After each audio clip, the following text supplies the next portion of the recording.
Welcome to the Paranormal Misfit podcast, where the curious roam, the weird feels at home, and the horror is just another day in the office.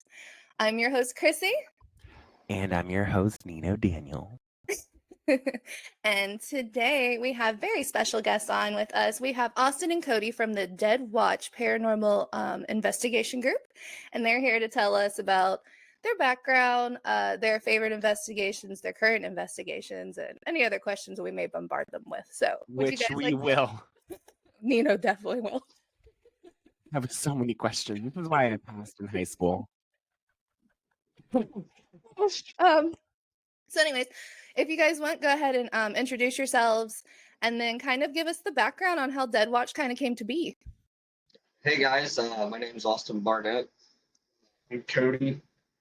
I formed Dead Watch back in 2019 as a team that was just kind of meant to be for investigators to come in and kind of can run themselves and conduct themselves, which is something that we still do. Just to kind of give a little bit more, not only set us apart from all the other teams in the field, but also to I had been working prior with another team, and due to a lot of drama and unforeseen circumstances, we literally had to close our doors because of it. And it just kind of put me into a mood where it was just like, oh, hey, watch this. And started up Dead Watch, and we just kind of went from there. And it's been going pretty good last 2-3 years. Now that we've actually really had the time and energy to put everything to it. The main reason why we got into this is because actually the house that we live in still to this day, we actually inherited off our parents, was literally just, it was haunted. I mean, straight up haunted. There's a little girl that drowned in the baby pool in our backyard. We have a dirt floor cellar in the basement, and there's a actual headstone that somebody stole in like the early 1900s in a crawl space in our basement. And we were literally down to the point for where they were just so active, we were basically being tortured, night in, night out, living here, and just causing a weird attraction to the paranormal. No big deal. No big deal. Look, everyone inside. Just a I know now is second nature. Yeah. It's so funny. You said dirt cellar, and I'm like, my friend lives in Nebraska, and I'm terrified of her basement.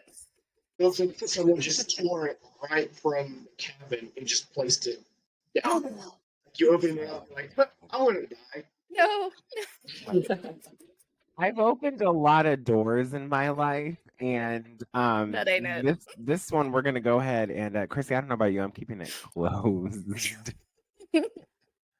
Okay, so for those of us who sit in the back of geometry class, what is a dirt cellar? So a dirt cellar is cellar. It's essentially a cellar. It's mostly composed of brick, and the floor is dirt floor. Oh, so it's earth. It's like an earth floor. Yeah, it's actually crazy because we've lived. Well, my parents lived here. Now we live here, but we've about almost 20 years now, and during that 20 years, we've slowly seen the cellar just get shorter and shorter from where the house is just sinking. It's insane. Yeah, pretty much. Yeah. Pretty much. We just hope we're not the submarine involved when it does go down. Stop. Wait. Okay. So you guys have two particular locations that you want to talk about today. And I'm not going to try and say the first one. It starts with an A, and I'm not going to lie. I butcher names like crazy. And then the other one looks like Bill. Yeah, Bill. The other one is Bill Manor. Yes. So which one would you like to kick off with first? We might as well just go ahead and talk about the village. That's actually a place that we will never, ever, ever go back to, just because of everything that happened that night. We had started this little tour thing through another paranormal investigations team. His name's Austin Menard. He works a lot with Nick Groff. former Ghost Adventures, Hmm. and he had set us up with like what was it, like 7 places. Yeah. Just on this massive tour. And one of the places was this village, but it wasn't technically a village. They had taken from the town of Defiance, Ohio, which they were like one of the few towns, come to find out, in Ohio that during the Civil War was still fighting on the side of the Confederates. And it caused there was like a huge massacre out near there. But they had taken the original houses that were in Defiance and they had moved in like churches, old saloons, barber shops, and had just moved them into this area and created like a small village with it. They had also too taken, and I have to laugh about it. They did construction and they had built a Walmart somewhere over in the town. And when they did, when they were putting down the parking lot, they came across a cemetery. And a whole cemetery, whole graveyard. And instead of removing everything, they took the headstones and moved them over to this land and left the bodies underneath of the parking lot. So you had a bunch of undisturbed spirits just everywhere that whole entire night. On the way out there, we were working with another team named Paranormal Paranormal. And I swear to God, it was like all odds were working against us that night. He went to go up on some terrain tracks, and his whole entire front axle of his car snapped. Absolutely. So I had to go back and get them. We were the only ones we had one car at night because my team just rode up with me.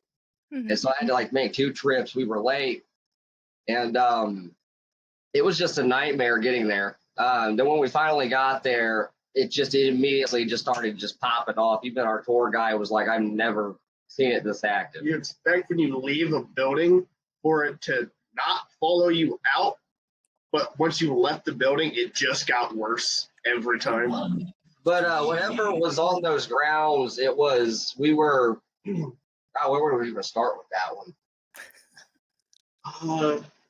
House? Oh, well, the first thing that really honestly kicked everything off was there was this old doctor's office that they had on the grounds. And we were in there and we were doing a EVP session. And we made contact with the former doctor. And my sister Star, God love her, she found like these old pair of glasses and was putting them on. And she was like, look at this, look at these. And then I went to go do it. Well, as soon as I put them on my face, it felt like somebody literally came up behind me and just reached into my back, grabbed my lungs, and just squeezed as hard as they could, down to the point to where I left and was outside the building getting physically sick. And shortly after that, we started having to where we were like walking around on the property. I would be over, God, like a football field away from like my former teammate Jay, and he was swearing up and down that I was standing right next to him, talking to him. He felt me bump off of him. We were seeing doppelgangers of each other. What? As the night was going on. Yeah. Okay. I sit out in the car at one point, and Jay came walking up to him, and he was like, "Where's Austin?" And he was like, I was just walking next to him in the woods, and he just took off on me. My brother was just like, he's been in the car almost about ready to pass out for like the last hour and a half.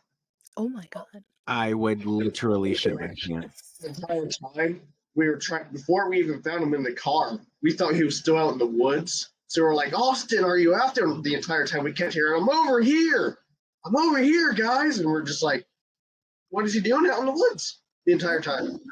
So was his voice like replicated? Like, was your voice like replicated almost exactly? Yeah, pretty much. Because like later in the investigation, he had to take everyone home, but since their car broke down, we had to take 2 separate trips. So it was me, Star, and a former investigator, Lindsay. It was just us 3 there, and I'm sitting on a fire truck, and all I hear is Austin knocking on the door, going, "Cody, come outside, over here." And he's like 2 hours away. Oh my God. Yeah. Like I keep hearing his car going up and down the driveway. I'm like, I I'm not going out there. No.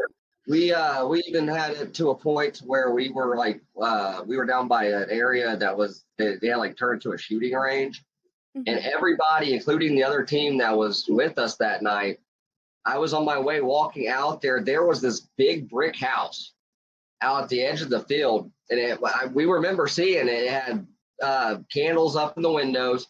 The door was like a red, kind of like a dark red, and it was like one of those more like colonial style house. And literally, as soon as I walked up to it and went to go check it out, I looked down for a second. I looked back up, and it was gone. Shut the. Everybody was behind me. They were at the edge of the field. They were like, "What the hell just happened?" Did they see it too? They seen it. Yeah. We met back up together at the shooting range, and all of a sudden I just see him standing there. He was like sitting there, just where? I thought you were going to the house. He was like, look up. I look up. I'm just, where did the house go? Oh. Just vanished. God. So Yeah. I have questions about this town, this village. It's one of them. That I would not. I would not. For one, good on you for figuring that out very early. People love to continuously go back to locations that absolutely terrify them. Good on you for being smart. So this village, you said they took houses from various other towns and put them all in? They were all part of the town of Defiance, Ohio. They were just moved from their original locations in the town. Oh. Yeah. Okay. So what is the background on, I guess, Defiance? The like was so like I know there's is it called Helltown, Ohio? What is the name of that one? Helltown used to be Boston. There used to be a former town out here called Boston, Ohio. I've actually been out there. There's hardly anything left of it now. Right. I've just gone out there and just torn everything down and actually turned it into what it was supposed to be, a nature reserve. Gotcha. And if there is anything out there, it's something that people have summoned up or brought in later on. But as far as the whole town itself goes, it was just the government just came in and just kind of took it. Did they take it for research purposes? They took it during the whole national parks movement, like back in the early 70s. Oh. When they were like revamping all the parks and stuff. And they basically just walked into Boston and was like, hey, we like this area. Here's some money. You guys move out. Oh, okay. Because it sounds very much like they would take it for quote unquote research purposes. Yeah, there's been rumors that there was a giant snake out there is the reason why that they did it. Then you have like the Ohio melon heads, which are these like mutated people. No, The demons, skinwalkers, you name it. What if you don't want to name it? What if you don't want to name it? And what if you read Harry Potter and the Chamber of Secrets and you know how big I know how that ends. Like Right. So is Defiance kind of like in the same category as Helltown, or are these like two separate? Like, is this one got more history to it where you could actually kind of backtrack better with it as opposed to Helltown? Defiance, you can actually backtrack it, and Helltown, it's literally just a like a rumor mill. Yeah, pretty much. It's a rumor mill, and it's also abandoned. Okay. Like the whole town's just gone now. So Defiance, you can actually still go through, and they're still operating, and very much going. They took where they were doing renovations to the town and building new houses and stuff. They took all the original pre-existing stuff and just moved it. Some reason. Interesting. That reminds me of there's Ghost Town Terror Show. Have you watched that? I think I know which one you're talking about. One where like there's an investigative team that goes out, and I think they're in like freaking bumfucked Egypt of like Montana or something. It is. First off, you shake your head, Nino. It is like bumfuck Egypt, but they're all Western buildings that they took and they transported from various parts of towns and put them in, and somehow there's like a portal or whatever. I don't know. oh, But fun. yeah, it was really fun. But like that's what that reminds. Like I'm trying to like make it make sense in my head, right? So I'm trying to like Oh, you're good. associate it with different things. But wow, that's creepy. So it's still an up and running town. you're saying? Yeah, the whole town itself is still up and running, and the village itself, anybody can literally book out for themselves. Okay. Spend the Did you night guys? if they want to. They actually have a paranormal convention. I think this weekend or next weekend. Oh, Oh, Okay. Yeah, I want to go, but I just with everything that happened to us being there, I'm really really hesitant. I get it. I want to go too, but I value my life. That's crazy. Is there like a pay-per-view or an Instagram stream I can just watch that from? Because I'm not. from the distance. Right, right. No, we're supposed to stand across the street and just talk to people as they go in. Okay, so you'll be like, like, will you actually be there, like, interviewing people as they go in and out, or is that like just like a bit? Oh no, just a bit. Oh, okay. Because I was like, you have to tell us what they say. No, I mean, I would love to go, but it's just the paranormal community. I love it to death, and I hate to say it, but there's just so It's a lot much of drama. There's so much drama and so much toxicity that we tend to just kind of, hey, you guys do your thing, we're going to do ours. I get You it. know, Mhm. Okay, so go on to your manor. Is it Bill Manor? Bill, man, yeah. Bill Manor. I read that wrong in the email. I don't know where to begin with that. So Bill Manor is in another little small town, more out towards Michigan. Yeah, out towards Michigan. It's called Fremont. Mhm. And the house was built sometime like the late 1890s. The area that it was built in was really up and coming at the time, like booming. And excuse me, they was served as just a mansion when it was first built. And over time, the former owners moved out. The original woman who owned it died. They actually come to find out were allowing their friends and families to use the house for viewings. Are you freaking kidding? What? They actually had it to where they were living in the place, but they were also able to bring in caskets and bodies, and people were using it as a funeral home as well. No, I'm Christy. I don't know about you. I'm so good. Really good. Keep going. I was apologize. But shortly after that, it ended up becoming a home for like disabled, troubled kids, and there was a lot of rumors of different suicides from the kids, possible other things that happened. Uh, just with I guess different staff and stuff like that while it was in operation. Mhm. Gorgeous, beautiful, beautiful manor. Like I said, probably one of the most said next to Father John's, the church that we went to, most beautiful place that we've been to. Nice. I mean, we it was great. That place was awesome. Orbs is the group that owns it. It's actually owned by a paranormal investigator. Like he actually went out of his way to buy the place and fix it up, and now he just opens it up to paranormal tours. The cool thing was when we went there, like a few days prior to when we were there, Jack Osborne and Ozzy Osbourne were there with their show, and I guess that like a weekend prior to that, Ghost Adventures was there. Oh god. And he was the owner was like, "Can you guys do us a favor?" And we were like, "What?" And he was like, "Don't leave the place trash." I guess they ran up his heating bill up to $500. They left like wrappers out in his yard, cans everywhere, just completely Ghost Adventures. Woo. Yeah, I mean it wasn't Zach because I guess that he doesn't do anything that's on this side of the coast now. It was like mostly Billy and like a few others that worked with them, and Zach was on Skype call and everything. But I'm just like, still, that's extremely disrespectful.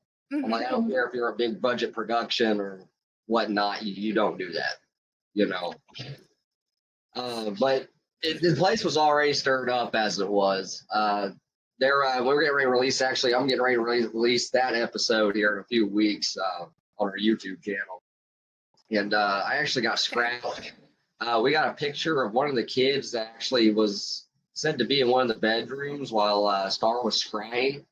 And scrying is when you stare into a mirror for a very long time, and you make out stuff that you're seeing the dim light behind you. Usually have another mirror behind you while you're doing it. And we actually snapped a picture, and you can see a kid leaning on the bed, and he's got like this really deformed, messed up looking face.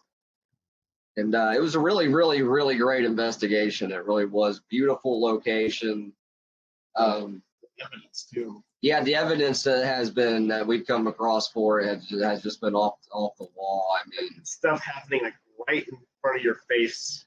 Evidence too. That you can like see physically. yeah. That's awesome. Recording the camera, having to like slide it down, being like, "Is that real?" There was this one part where he was filming because I just got done going back through and rewatching it, and Star standing there, and she's saying something. He's got the camera on her, and all of a sudden you see literally one whole part of her hair just lift up and come back down. I In the would. middle of her, just right in the middle of her talking. Yeah, there was a camera behind her shining the IR light, and I had one right in front of her. So you had two lights, and plain as day, visible. You just see Oh no. Nope. you just like slightly see the camera go down, and just be like, "What?" Maybe that ghost was like a barber in a past life or something. Stop it. She said when she was trying, she was seeing like an older woman with like a Victorian dress on and a messy bun in her hair. And I was like, she could be in here messing with you. Good, yeah. Mm-mm. But, that one, it was definitely one of our more calm down ones. Hands down. Oh, that was calm. Oh, very calm. I mean, the coolest one that we've been to, hands down, was Father John's. Oh, that was cool. Over in Bryan, right? Yeah. Yeah, Bryan, Ohio. They were a former church that was built like early 1800s. They converted it into a microbrewery and a restaurant. B&B. And it's really cool because there's this whole section of it where when you go in, it looks like you walked into a D&D campaign. Oh my God. Like you walked into a medieval tavern to eat. Well, in the back, you go into the back and they got this table hanging down. It's in the shape of a cross. And when you sit down, you're actually sitting over a opened, crypt. You can see directly. You can see directly into the crypt. The table. No. Walls held up by chains. But the guy that owns it, he's a doctor, and he like travels around the world, and he just collects up all these weird, zany, cursed, and just haunted artifacts, and just puts them in there. Like one room has a sarcophagus. Yeah, there's literally an Egyptian sarcophagus in one of the rooms. There was a whole coffin in one of the rooms. It's a real coffin, has a real body in it. I'm so sorry. Wait, I'm gonna need you to. So this place is. I could have sworn I heard you say Airbnb, right? Airbnb restaurant. You might have stayed there too. It is not. Slept there. Airbnb restaurant microbrewery, former church potentially established in the 1800s. The man who owns it is a doctor, and he kept a sarcophagus with a real body. Sounds like something from Goosebumps. No, it's like something I don't want to go into. And I mean that both the room and the sarcophagus. Like I'm not. It's giving very much like if you it's not a horror movie by any means, but it reminds me of Bad Times at the El Royale. If you've seen that movie, Yeah. it's giving those vibes. What on earth would possess someone figuratively to continually add those oddities into a space that's open to the public? The staff said that he is very eccentric. We'll go with that. We'll go, you know what, for legal purposes, we'll go with that. Yeah. That's what I mean. It is a place to go to now. They literally over to the side when you walk in have like a solid 7-foot bronze statue of some like warrior monk, Chinese warrior monk that he got out in China. You know what it sounds like? It sounds like the guy Ripley, who owned, the Ripley's Believe It or Not guy. Yeah. It sounds like him, but with haunted figures. Sounds like Mystery Shack from Gravity Falls. Yes. All of them. Oh, yeah. Explain that. Father John. Literally, Oh my God. Oh. literally. I mean, you walk in, as soon as you walk in, the first thing that you see is just like a bunch of old crosses and just stuff that they found on the church grounds. It's just displayed right as you walk in. It was just like, okay, yeah, you could tell this place is haunted. No, it's been around. Yeah, their food's amazing too. Oh, they actually. Okay. Now, is the food non-possessed? It might be, I don't know. He wolfed it down within like 10 seconds. I watched him put it away in like 2 bites. We were other investigators, and all I hear is Austin look at one of the other ones and go, "Hey, watch this." They turn around, and all of a sudden they hear, "That was a pretty good sandwich." They turn around, and she's gone. We have just gotten our food sat down in front of us. Oh my god. Oh my God. So, if I may Like ask, I'm shabby sometimes. oh my gosh, I feel like me too, except for I don't have his metabolism. Um, I want to ask again for those of us who sit in the back of astrology, what is a crypt? So it's like basically, how would you describe it? It's kind of like a tomb almost. It goes underground, and you got like a pretty much an open area, and then the body will be like up inside the wall. Like the dungeon keep in Skyrim. When you're like first going through that mountain, the skeletons kind of come out. Think like a smaller catacomb, Got it.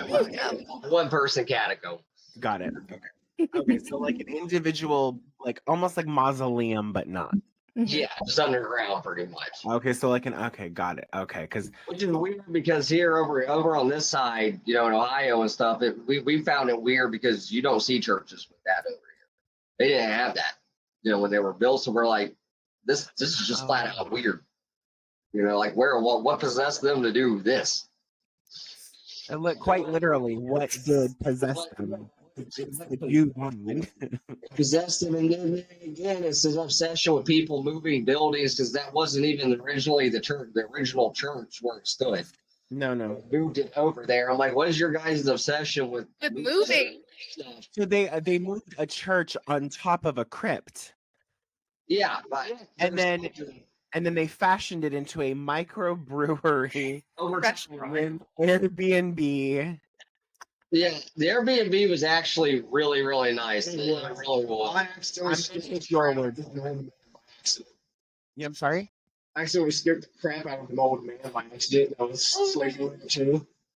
Because I thought like they were gonna wake me up, so I was like, you know what, might as well leave my door like slightly open. So I start hearing that old guy get up, go to the bathroom. I'm like, oh, I should shut it. So all that guy hears is just a door slammed shut. And like for the rest of the day, all I hear is the entire time. I hear this old like, man. it's so bad now. so from that area, what kind of evidence did you guys capture? For Father John's, there was actually quite a bit with that one. We had several times where we were across the building. We would hear like our motion sensors going off or one of our devices going off.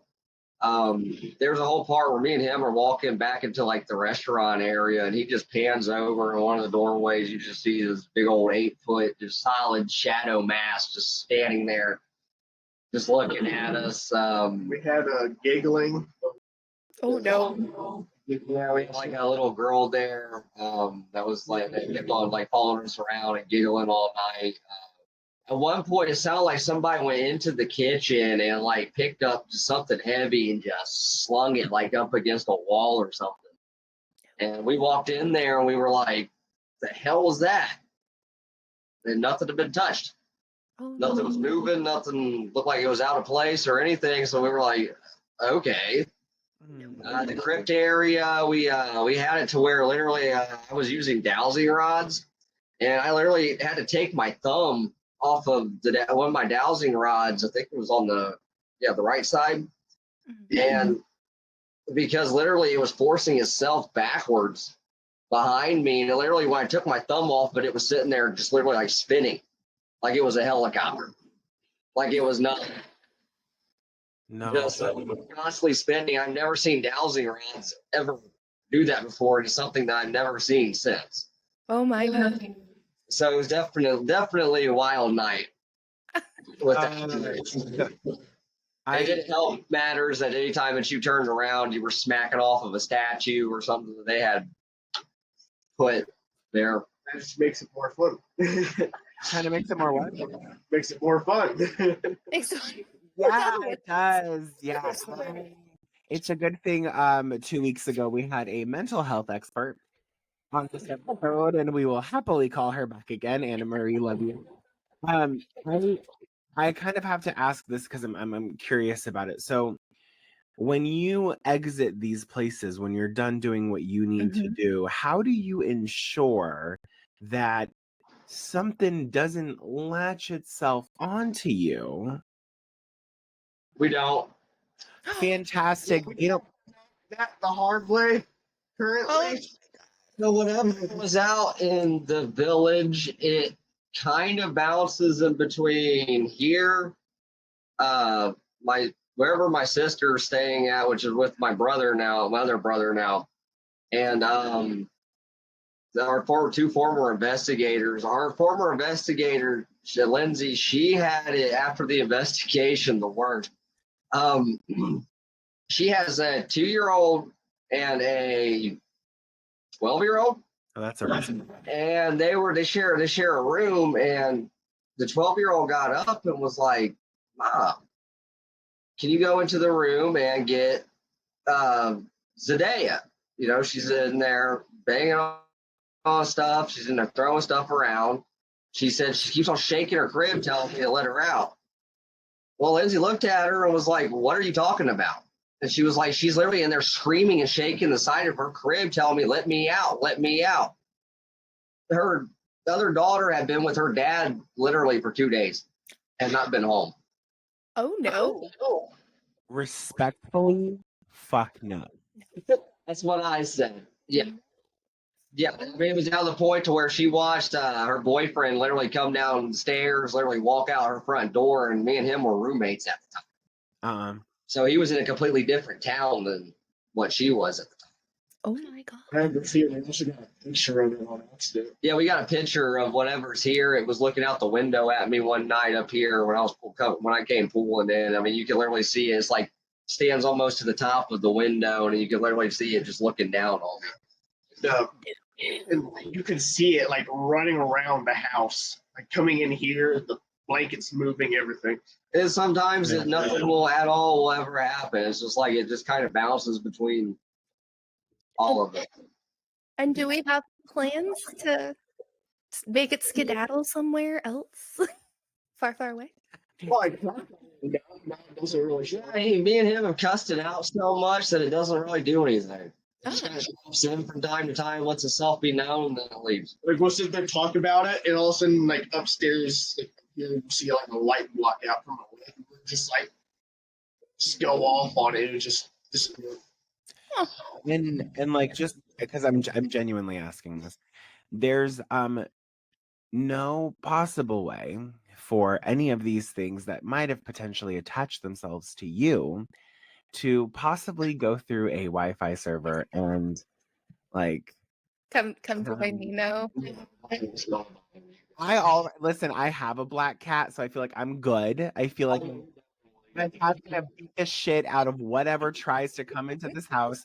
I know Chrissy is tough, her husband is tough. So I can imagine just holding this big. oh, you should see, we had one of those little mosquito things enter our house, gone within 2 minutes. My cat's like, fuck this. Like, Oh my God. Okay. So what's your favorite location to date so far? Is it the church one or Has to be oh, the Airbnb brewery mausoleum sarcophagus? That's cool. I don't know. I think mine would honestly have to be the Paranormal. That one was still we did before we did Father John's microbrewery. We also did a former funeral home, and this place was literally, it was so cool. It was so cool. They literally had to where when you like where you were in the basement, the embalming table was still down there. No. You could see like where the floor would open up to where they would haul bodies down like by chains to pull back up for viewings and stuff. I mean, it was like a beautiful, just old timey. It was the first investigation so far that's actually put me on the board. Yeah, he got dropped at the house. Yeah, the guy was like, just a fair warning, there was lots of flies. Something is inside this room. No. Just like something staring at us from the stairwell. We got that. Oh. We got a little kid talking to us. A woman crying. The funeral home was definitely one of our more interesting ones, even though I almost got stuck in a crawl space. Oh no. No. I think I'm busy that day. No. So how long do you guys spend researching locations to go investigate before you actually go investigate them? A lot of times, honestly, Star is really the only one that does. I like to go in pretty much blinded and let the owners and everybody tell us about the history. That way, while we're filming, I can get everybody's just all and emotional, reactions to it, to everything. I just feel like there's just more. I don't know. I guess feels more human that way on camera instead of us going in there and being like, oh yeah, we already know that. It's more interesting to see everybody be like, whoa, Yeah. Okay. If I may also ask, like, what location would you investigate if money wasn't an issue? Money wasn't an issue. Hmm. I already know which one he would do. Oh, which one? I would hands down Randolph Infirmary. One more time. Randolph Infirmary. Where is that? It's like on the border of inside Indiana, like on the border of Ohio. He hasn't been at the only place that he's been outside of Ohio is like Indiana, West Virginia, and Florida. That's it. Yeah. Okay. So he doesn't really know much else. But my two picks would definitely have to be the Stanley Hotel or Alcatraz. But just from the stuff I've seen from like Destination and Project Fear, Randolph, Mhm. it just made it like solid. Yeah. Okay. Okay. Nice. Yay, I know places to avoid now. Oh no, I've always wanted to go to the Stanley. Watch The Mhm. Shining as a kid. Number one, and number two, I was out in that area. God, now 8 years ago, and I actually stopped in and actually got to go inside the Stanley and just look at it and stuff. And I'm like, this is so cool. And ever since then, I've wanted to do it so bad, Oh my God. so bad. Definitely do, and then let us know. That's the issue with some of these places.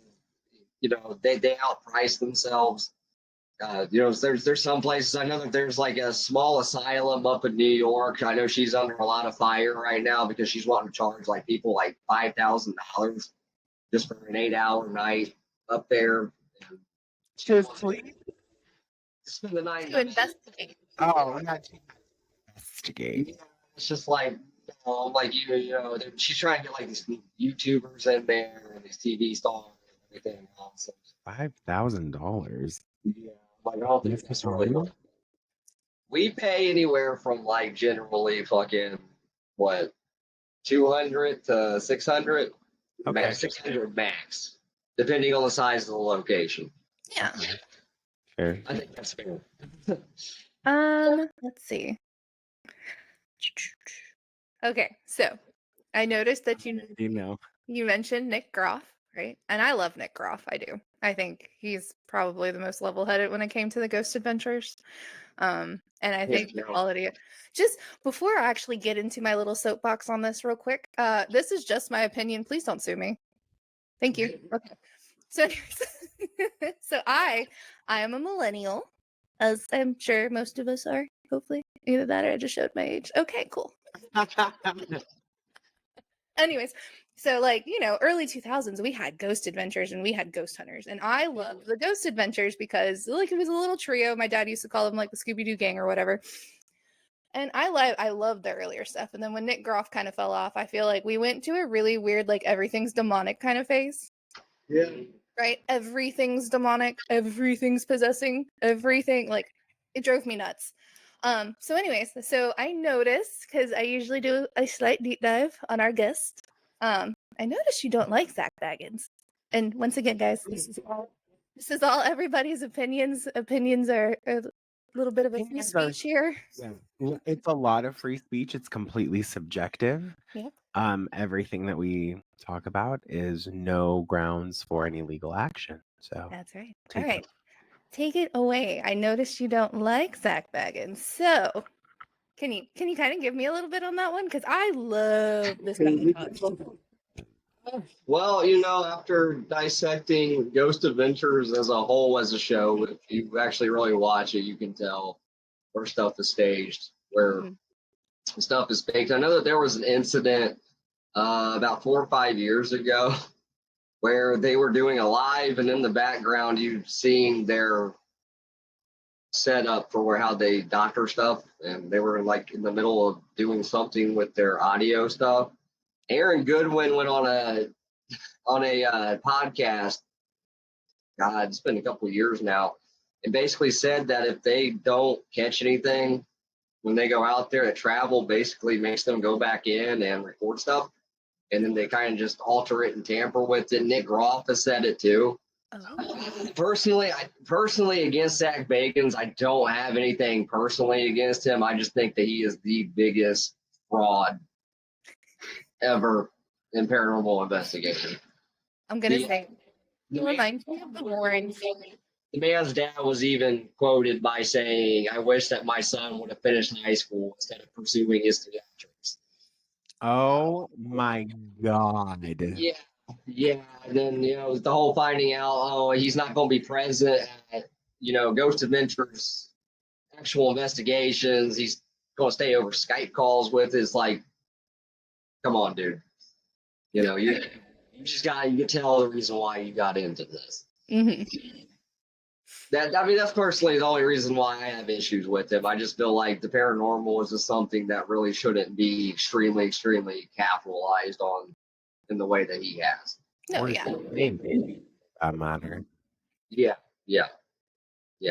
I mean, it's just weird too, because like the last maybe 5 places that we've gone, Nick Groff's Death Walker had been there like a week or two prior to us, so we've always somehow stayed like a week behind on where Nick Groff's been. Weirdly enough. But yeah, Zach, I think a lot of it, if it's real, if they have caught anything real, I'm not saying that they haven't. I think it's mostly played up or exaggerated. Yeah. The same thing with the Warrens. I mean, they had to sell books. Yeah. Back then, so it's going to be exaggerated. It's going to be blown up. I look back on the Warrens cases, and I'm like, I've been in this field now this is my 15th year this year, and I'm like, I have never experienced or seen anything even close to some of the crap that you guys have seen. So it's just kind of like, it's kind of doubtful, So how do you go about because to me the paranormal is like a little subgenre of like the science community, even though it's like the redheaded stepchild, right? So it is. I mean, seriously one day. eventually, right? How do you go about keeping like that scientific mindset when you're looking at your evidence that you have captured? Like, do you go with the debunking first before you go, okay, cool, like I just caught them. Okay. Yeah. So how do you like It's what's debunk, debunk. I honestly believe in what Jason and Grant from Ghost Hunters, from what they said. If you can, you debunk and debunk and debunk, and if you what you're left with, if you can't debunk it, you use as evidence. Okay. So like if say for instance we're in a place and somebody comes in and then we notice across the room, okay, they just walked in and that door opened. We'll have them go back outside and open that door a few times, just close this door and see if maybe there's like a suction. Right. Yes. Or 99% of the time with the paranormal, there's usually some type of rational explanation. Of course. Except for the stuff that we seen at that village. Well, there was at one point where you see just a figure just standing at the tree line, just watching us. I have no words for that one because I've never ever been on a case before. 15 years of doing this where there were doppelgangers running around. Mm. You didn't your own doppelganger, right? Everyone.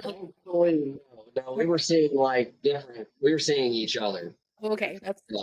Because I always heard it was bad if you see your own doppelganger. It doesn't end well. So Yeah. Think of the movie Us. yeah. I like that too. Oh, that's where I was like, think of Hermione's time turner. Like, that's where I went. No, I went. Okay, you went far. I kept it scholastic. Like, Oh my I god. promise you, we take our job as podcast hosts very seriously. We do. So what locations do you guys have up next? Well, up next we are going to the Mysterious Monroe House, which is one that Nick Groff has been on and I guess advocating for the past year and trying to figure out what's been going on there.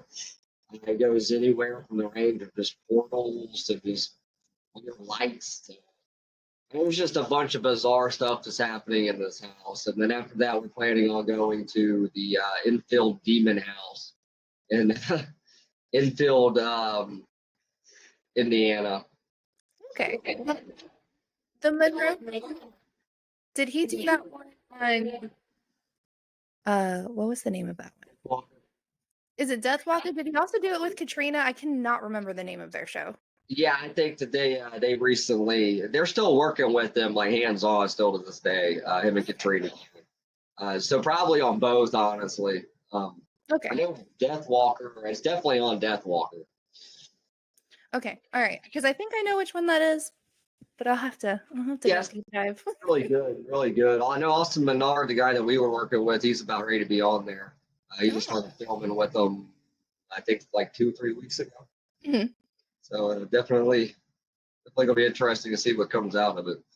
That'll be awesome. Oh, yeah. So how you guys usually do your investigations between 6 to 8 hours each time you go investigate? Okay. Yeah. So how long does it take to go through that footage? I wondered that. The way they both just Real manner. I do all the editing. I do all this pretty much by myself. I have no help with it. He wants to, but he's still so into the early stages of editing. I just can't get. He's just not ready yet. We had 6 hours of footage across 3 cameras. Oh my god. Then almost 7 hours across all of our recorders that I had to go through. So altogether, it usually takes me up to about 12 to 16 hours, as long as I'm working on it nonstop to go through everything. Oh my god. and that's just to confirm, that's to just review the footage or Just to review, and then I get the joys of going back through it again, pulling out all the boring stuff, picking out the highlights, and then putting it into the episode, and editing all that together into one big cohesive episode. So compact that for us. If it's 12 to 16 hours to review the footage and then you got to go do it again, pull out the highlights and then put everything up, what is that total timeline? What is that? If you were to go nonstop, what would that be? Probably about 2-3 days. Oh my god. It used to be back when my grandpa had passed on us back in July, and I had inherited a large amount of money, and I took some time off of work, and that's the way it was. I had my garage set up into actual band studio, and then there was a podcast room that we had set up out there as well, and then I also have a little editing table, and I would go out there and I would just brew up some coffee and hit my vape, and then I'd sit down and just 12, 14 hours just sit there, just going through it nonstop editing, and I would have it done within 3 days, but I'm sitting there I need to sleep. I'd be a pile of just monster cans just over in the corner where I was just sitting there just editing. Oh my. Yeah, and then my team's got enough nerve to be like, "You're not putting out the episodes quick enough." Uh, I didn't. He's like, I didn't say that. Don't point to me. point that person out. I'll go. Listen, I've said numerous times on this show, I'm a hood rat. Point that person out. Because that's a lot. Oh my God. Like, yeah. Yeah, everybody else is kind of like, "Why are you not having it out?" I'm like, "Man, I also work like, I pull 12-hour shifts throughout the week too on top of it. I ain't got time. Man. I don't have time to sit down for 14, 16 hours and Yeah. standing away. I can't do it anymore." Oh my god. Okay. So Nino and I love horror movies. Yes, we do. And our horror movies. Can I ask them? You a can ask. question? Yes. Austin and Cody.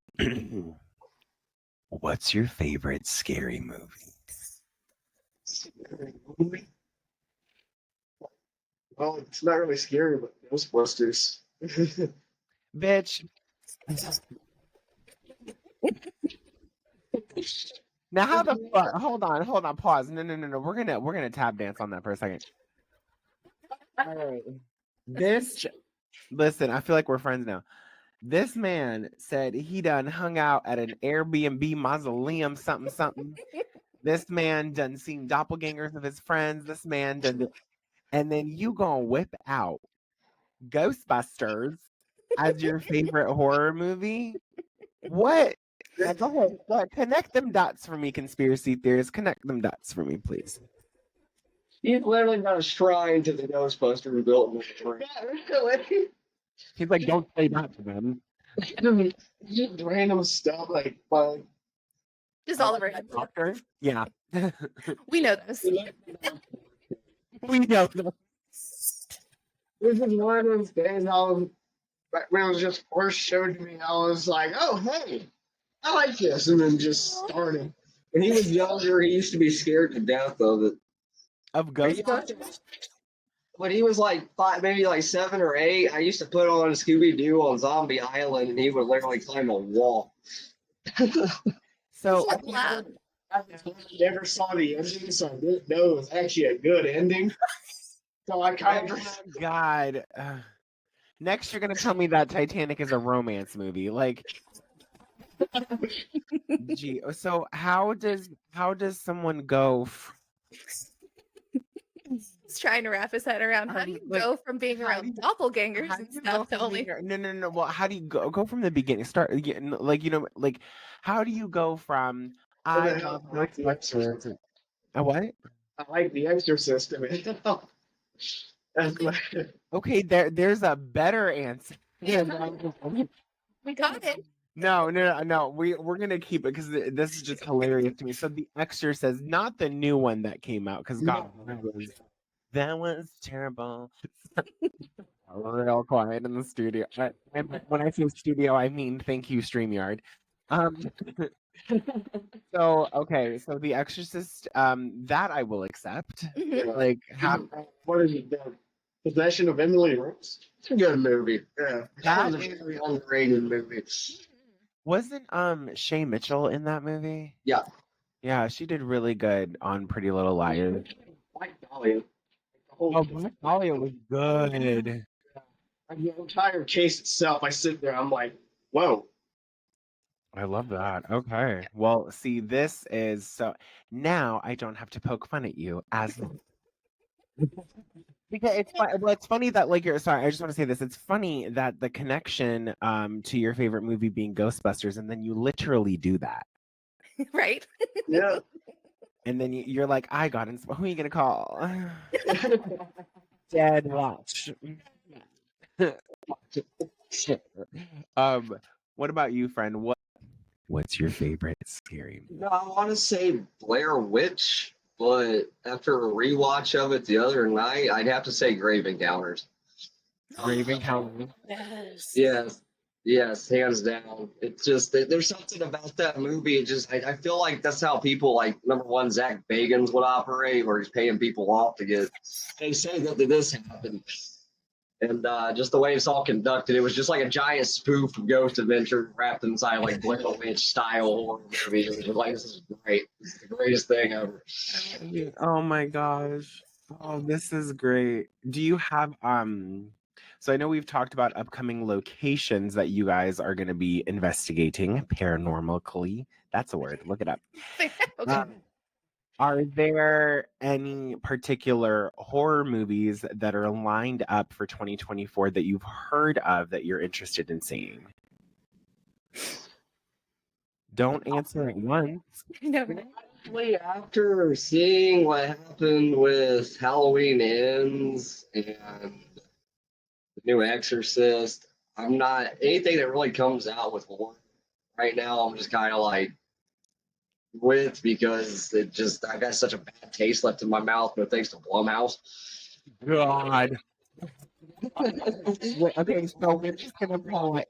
Can I direct your attention to today's episode that's coming out, which is my 2024 Q1 horror movie review so far? That's gonna come out like And I think Chrissy and I both rip apart Blumhouse. yes. Well, then I find out the other day, I get online, then I find out that they acquired the rights to Blair Witch. Yes. Oh yeah, they're playing a remake. They're playing on a whole other. Sorry, they're playing on like a whole nother trilogy with that. Yes. They don't have to. That's so, No. the fun thing about doing things is you don't have to. You don't have to do it, and Blumhouse doesn't have to do it at all. Not after Halloween Ends. I'm still really upset about They that should- movie. They should hand over the rights. Speaking of handing over movie, I can't say anything about that. But if anything, Blumhouse should hand over those rights to like A24 or Neon. Personally. yeah. Yeah. And I think go ahead. I know that they're not around as much or handing it back to Action Films, the original creators. They'd be able to handle it. 'Cause I know that they just came out with the movie a few years ago, Exists. It was like a found footage style movie that involved like Bigfoot. Okay.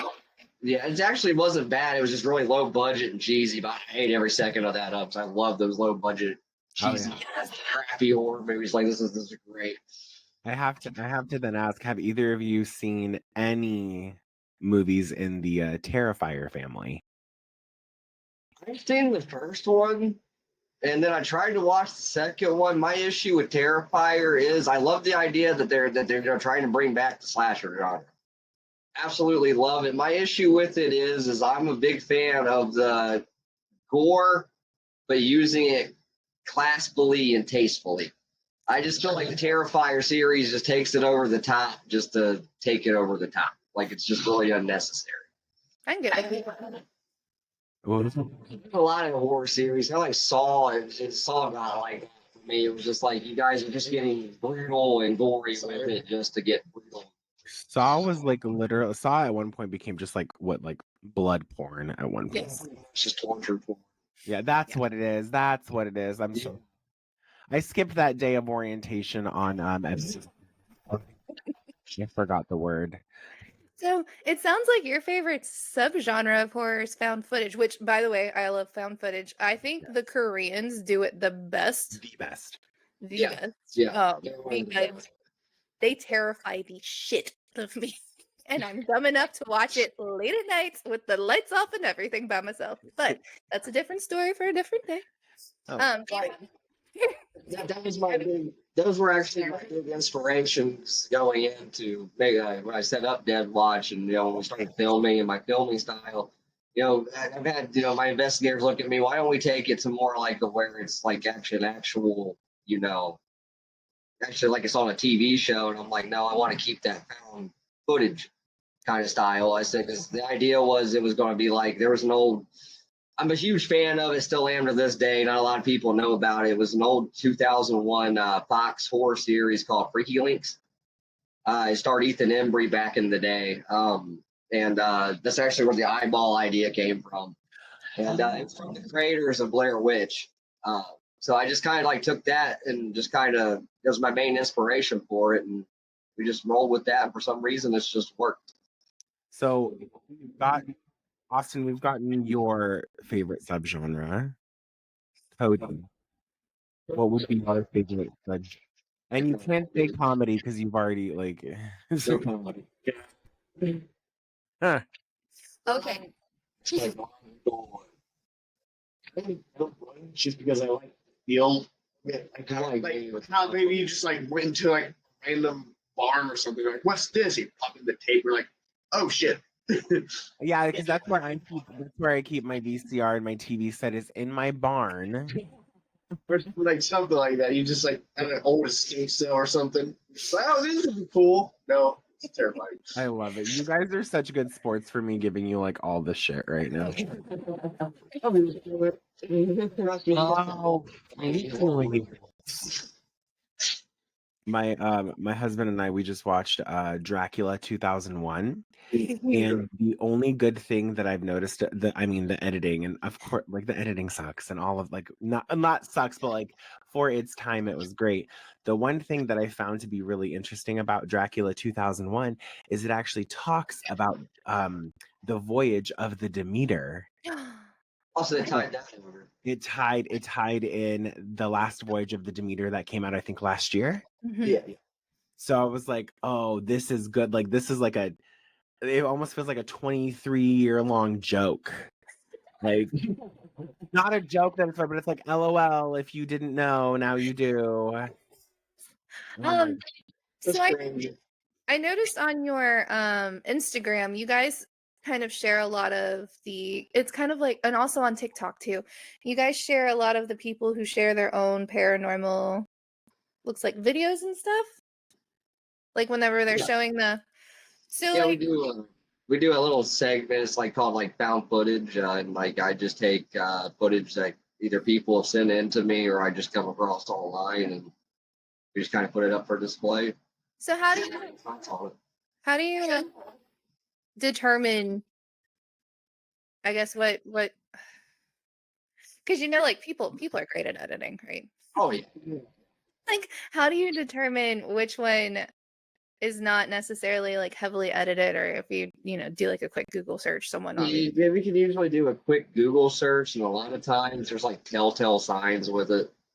Like, I hate to say it, Ghost Adventures. I'll use them as an example. Like the first documentary at the Goldfield Hotel, they used like a sort of way to look at the video to see if there was a wire on the brick that got thrown.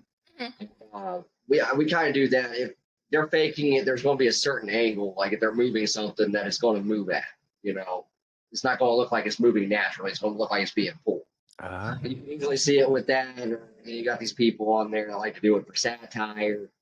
You can usually pick it out, but a lot of the times I will just find it, and as long as it seems like it looks kind of real, I'll go ahead and post it, and then I mostly leave it up for the person watching to decide, hey, do you think this is real or not?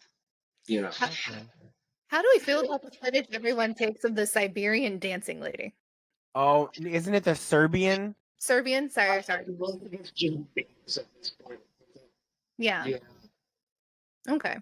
Because like that one, her face creeps me out. Not gonna lie. The lady's face creeps me out.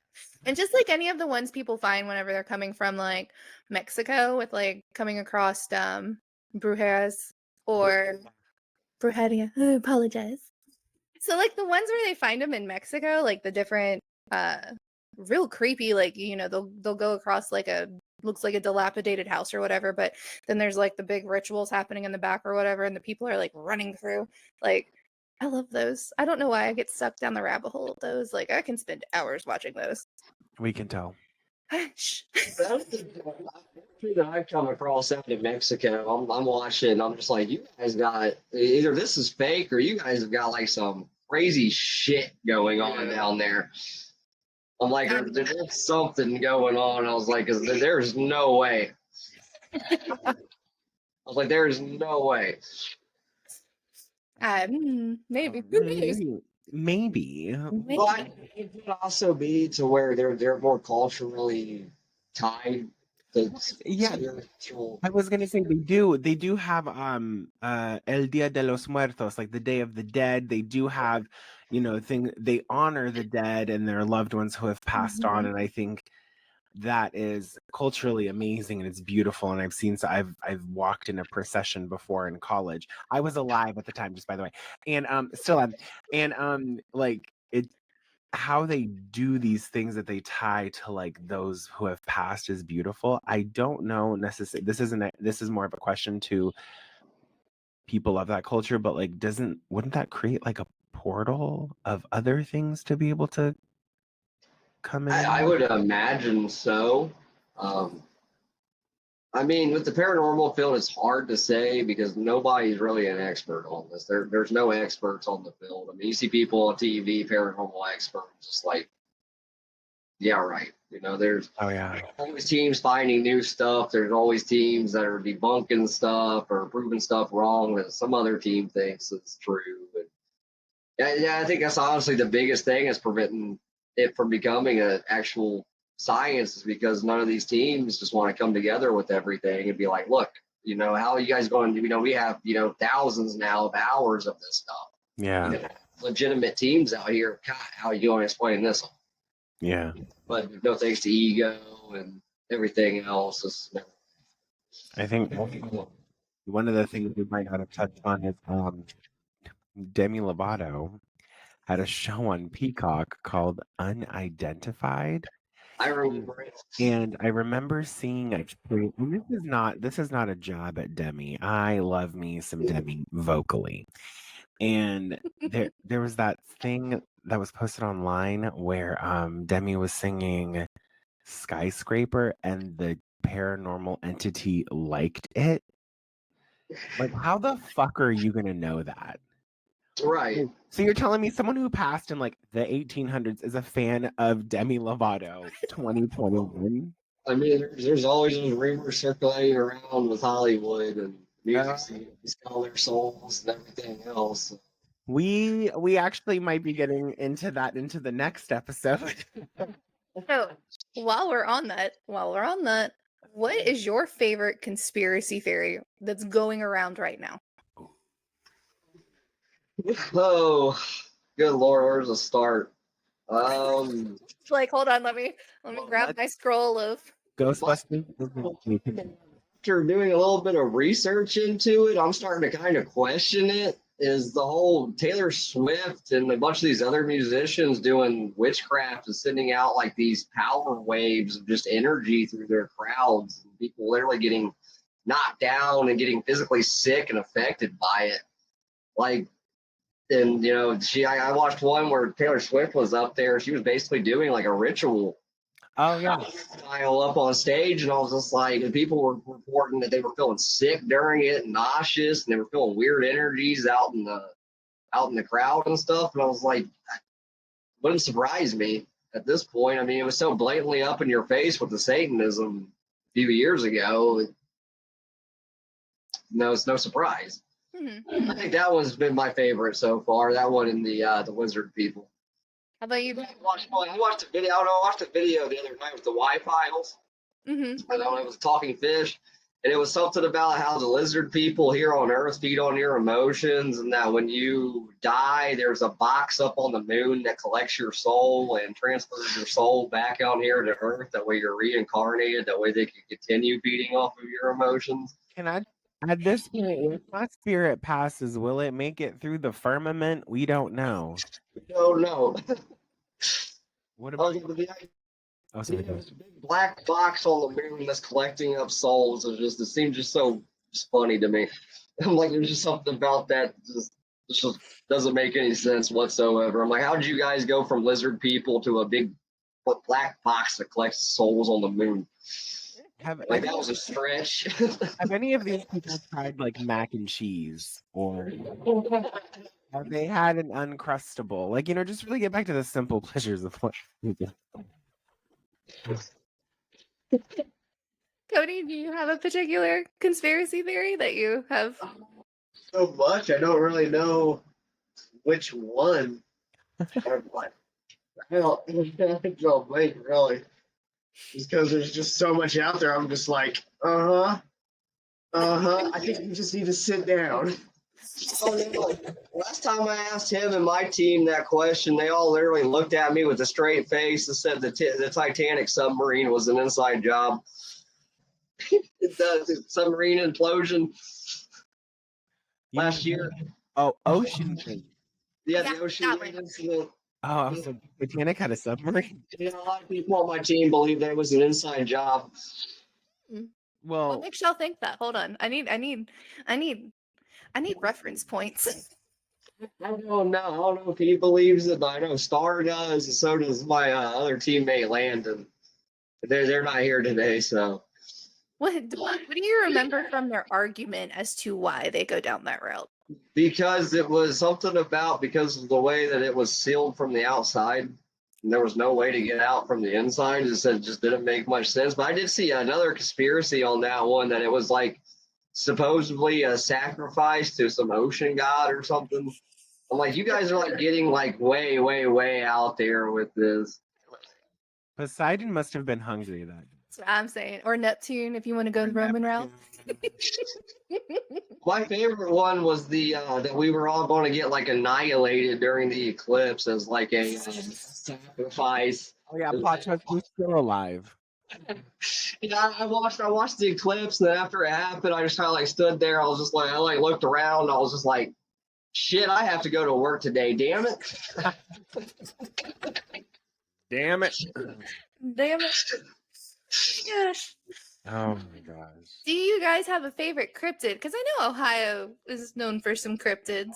Oh, look at Cody. He's like, hold on. I already know what your favorite is. You go to the freaking festival every year. Mothman. Yeah. He's a diehard firm believer in Baltimore. So I have to ask, for those of us who sit in the back of algebra, what is Mothman? Okay. I'll do it. So, In 4 words or less. No, I'm kidding.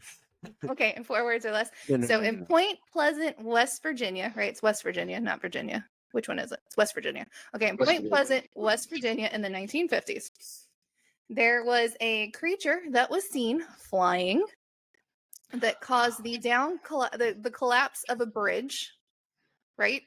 Or am I confusing that with the movie? There's a movie called the Mothman Prophecies. Yeah, that's better. Yeah.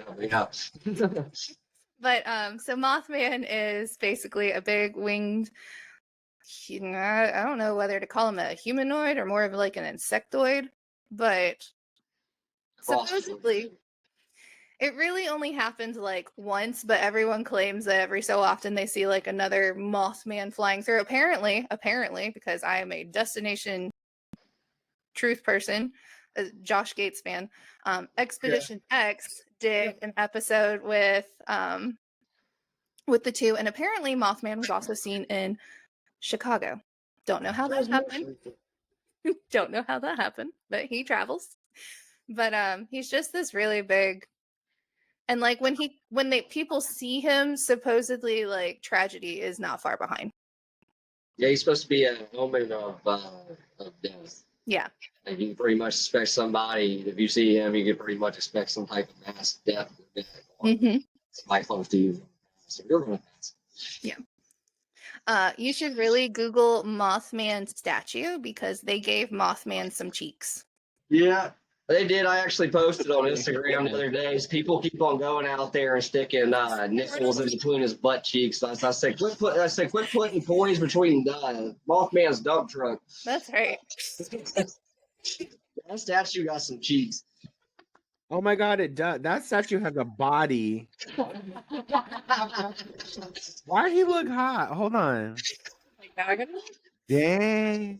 Oh, he got them thighs. Got some I gave him a thighs. lower half, that's for sure. Yeah, they give him a little bit of chest hair, and he got that ass. Oh, he got booty. Yeah, Mothman Festival, it is really cool. Is it? Yeah, every September, like 16th and 17th, they have it. Yeah, because that was the original date, right? Of whenever the sighting happened. So, okay. All right. Now I'm down this little route. All right. So my youngest, so I have three kids. My youngest loves to fall asleep to people with accents. So we used to fall asleep to the Great British Baking Show. Then we fell asleep to Swamp People. I love Swamp People also. Self-sufficiency, their stuff is amazing. But anyways, ADHD. So sorry. I know I'm trying. I'm trying to get there. It's almost there. The train is almost. It's almost okay. So We gotta get to the station. I'm trying. Trying. Okay. So I know that they frequent this festival.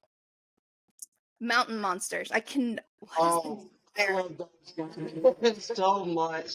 They are They're so exaggerated. Like, I didn't know hunting Bigfoot could become serialized. Like, I have never seen two dudes or a group of people that just want to go out to the woods just for the sole reason, just to fucking fight a Bigfoot. Like, they don't even want to capture it at this point. They just want to fight it. At this point, it's just funny going, I can see them over there. And for what cracks me up the most is for some reason they have like a huge beef with the Ohio Grassman. For God. just no reason whatsoever.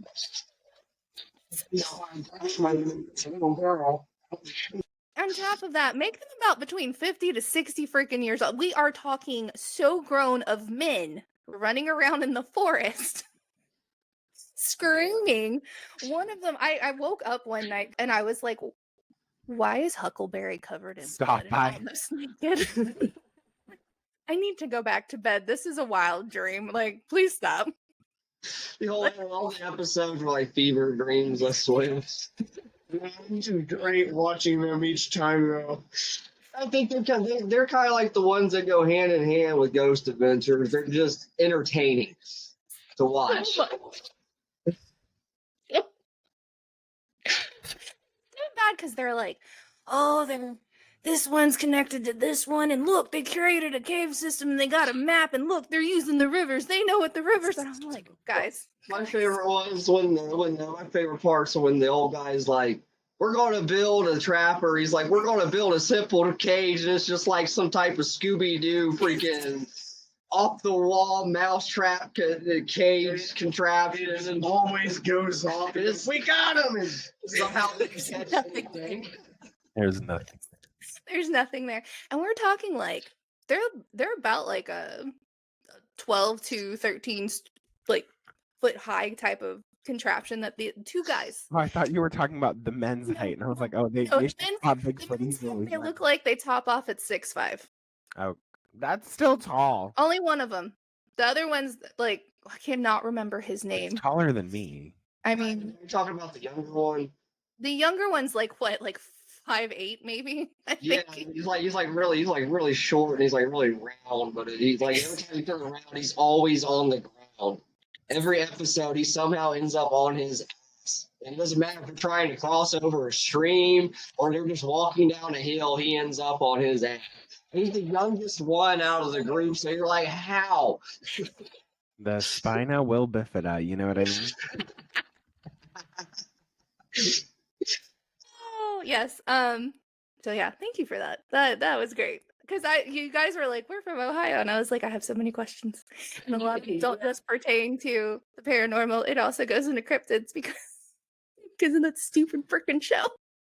Yeah, we love all of it. Y'all We actually had a dogman sighting, Michigan dogman sighting, down here in town actually about 2-3 months ago.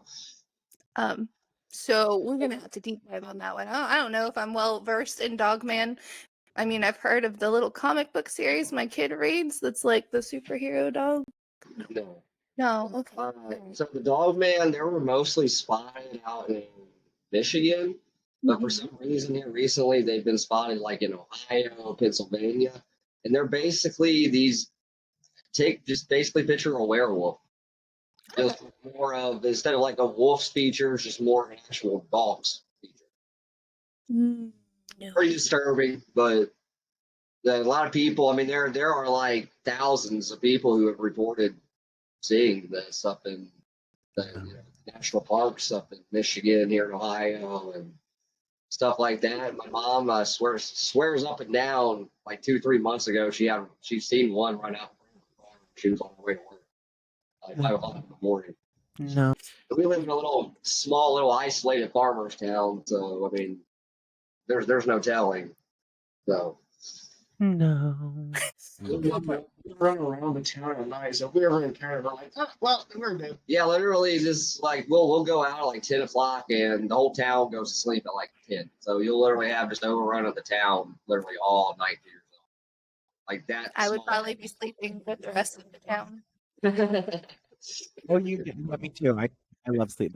Is that a paranormal hobby? Because that No, we've actually developed insomnia now over well, doing this. if you need help sleeping, I know of a great Airbnb you can stay at. I would love to. So when you were down here in Florida, and Jacksonville's not far from St. Augustine, did you do any of the ghost tours or anything down there? I did do the Augustine Lighthouse because I was down in Augustine literally pretty much 24/7. Oh, I love that place. Pretty much lived on the beach down there. And every chance that I got, I was out there. Even when my ex was at work, I would just drive out there. She would call me when she got home and like, "Bitch, you went to the beach without me?" I should be sitting out there on the pier in Augustine. Nice. Yeah, the lighthouse tour was the only one that I really did have a chance to do. I mean, it was really interesting. I just wish I would have actually been able to investigate it instead Yeah. of through and having people tell me stuff.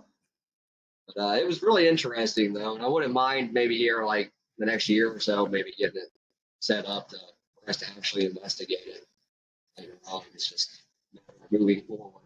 Yeah. No, I agree. Definitely love it down there. Augustine definitely is now one of the most beautiful places I've ever. Absolutely. I live there. I don't really live there. I wish I did. It's just Christy, one day. one day. Well, next to the Keys were also. I would love to go tours the Keys. I'm not. The Ball Museum, I did it back 10, 12 years ago. I toured that one, and it was really interesting. And it was true. The person that was with my aunt, she took a picture of him, and every single picture in her camera roll after she went back to go back and look through them was all the same picture around them all. Oh my God. Yeah. What? No. You're like, no. Yeah. All right. Really quick, before we wrap up, go ahead and tell our audience where they can find you. Mm-hmm. We are Dead Watch. You guys can follow us. We're mostly primarily on Instagram, but you guys can follow us on Facebook. It's at Dead Watch. Dead Watch. Then we have our YouTube, and that is Dead Watch Reality. And then we have our TikTok, and that's official Dead Watch. We would love any type of support, and we always are interacting with our fans and our commenters and everything else. So. Heck yeah. Awesome. Well, you heard it here first. Thank you so much for having us on. Oh my God. An awesome first podcast. Of course. Thank you all. Thank you both so much for being here. And we know that you don't have to stay, but if you are going to leave, you might as well creep out. For 40 years,